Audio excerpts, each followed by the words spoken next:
Andronicus, why haven't you uploaded in 95 days? Well, you see, I've been trying to speedrun the hardest ever Minecraft mod in under 30 minutes. So what mod could possibly be this difficult?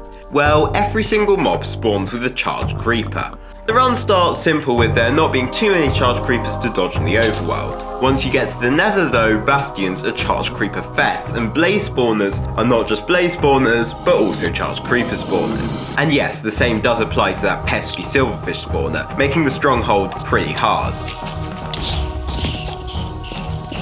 That becomes nearly impossible when you remember that silverfish blocks are not just silverfish blocks, but also charged creeper blocks. So doing controlled explosions isn't really an option. The developer of this mod created one for normal creepers, which nobody had beaten in under 40 minutes. So I was like, bet, sounds easy, I'll do the harder version in under 30 minutes and in hardcore mode just to take the piss. Worst decision of my life. The days turned to weeks, then into months.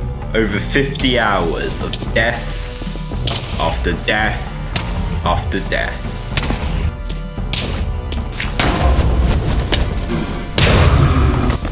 Shit!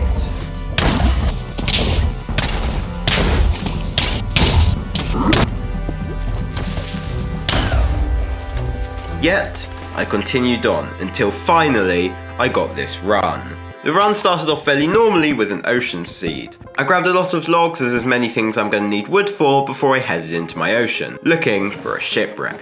I didn't see any shipwrecks, but I saw a magma ravine, so I decided to instead just play dig down there. I mined stone and iron on the side of the ravine to get a furnace where I could smelt the iron I needed to enter. After a couple of minutes I had everything I needed and was ready to build my portal. I completed the magma portal and entered in under 4 minutes, though without any food, so that was something to worry about.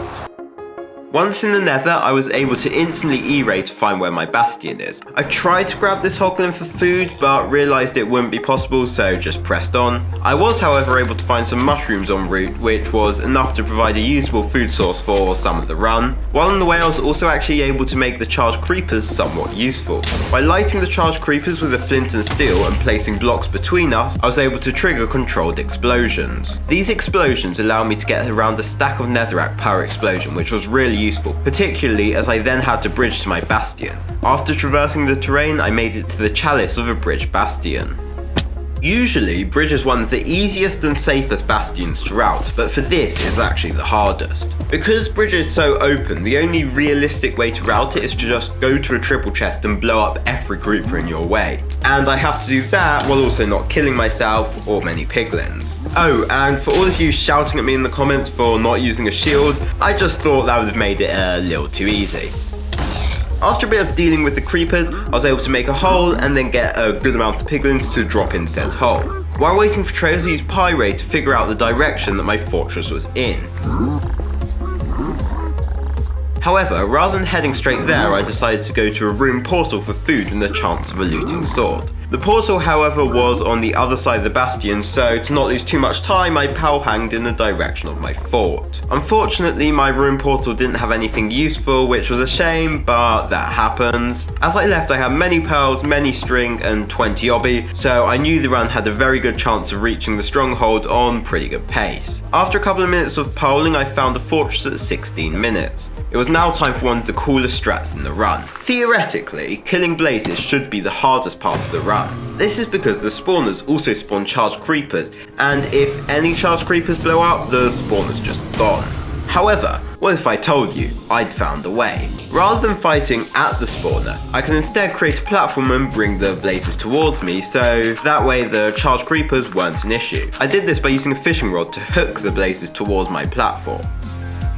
This strategy wasn't flawless, as if a blaze were to accidentally shoot a charged creeper, there was a very high chance that the creeper exploded, but it was the best strategy I had. Around half the time I was able to execute the strategy without anything going wrong. Having constructed a large platform with a wall behind, I was able to start hooking, then killing my blazes. Though do also remember I need to be very careful of blaze melee, as in hardcore they do a lot of damage, or even worse, they could knock me off, which would lead to almost certain death. Thankfully in this run none of that happened, and I was able to build my first portal at 20 minutes. I threw my eyes and discovered the stronghold was just 600 blocks away. As I was next to an ocean, I decided to travel by ocean to the stronghold rather than use a second portal. The ocean got me extremely excited as an ocean exposed portal room is significantly easier than a normal one, as you can just explode the roof off and all the creepers float to the ocean surface.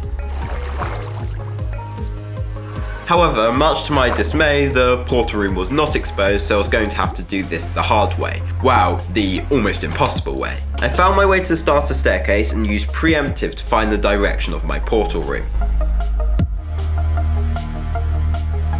I found my portal room extremely quickly, but now was the hardest part. I first decided that I'd try to kill the creepers faster than they spawned back from the silverfish spawner, but I realised that was going to be too slow. My only other option was to try and build a tunnel above the portal room and hope that I somehow managed to jump down and dodge the creepers. My tunnel mined into water in the ocean, but in this run I was actually able to use that water to turn the lava in the portal room into obsidian, which was pretty useful.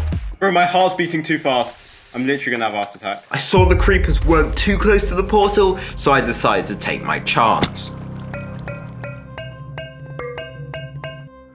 I just barely managed to enter the end before the charged creepers reached me. In over 50 hours of attempts, this was just my second time in the end on sub 30 pace. However, thanks to Enderman, the end is still a world littered with charged creepers. My best way to avoid these while one cycling was to build an obsidian pillar above the fountain. This meant I could complete a one cycle while standing high enough to avoid a creeper explosion. However, I would also have far less time to get into position to one cycle, and therefore would have to react almost instantly as I saw it perch to avoid missing it. But for now, all I could do was wait and hope that the dragon would perch.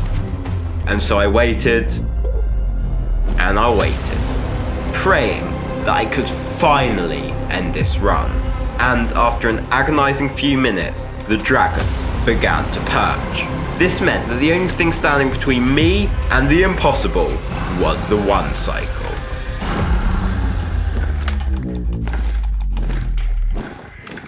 Bro, how will I make that mistake? Yeah. The lack of time to get into position made me kind of misplace my bed, and by the time I had mined it, the dragon was already too low. I had messed up the one cycle. So was that it?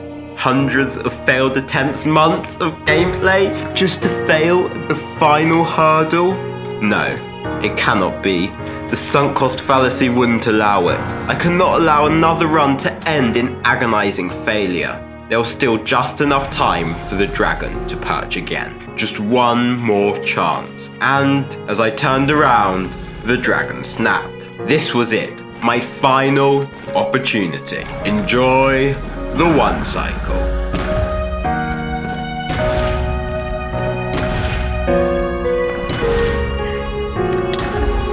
Oh my god! Yes! Yes! Yo! And now time to boot up Half Heart Hardcore for part 2.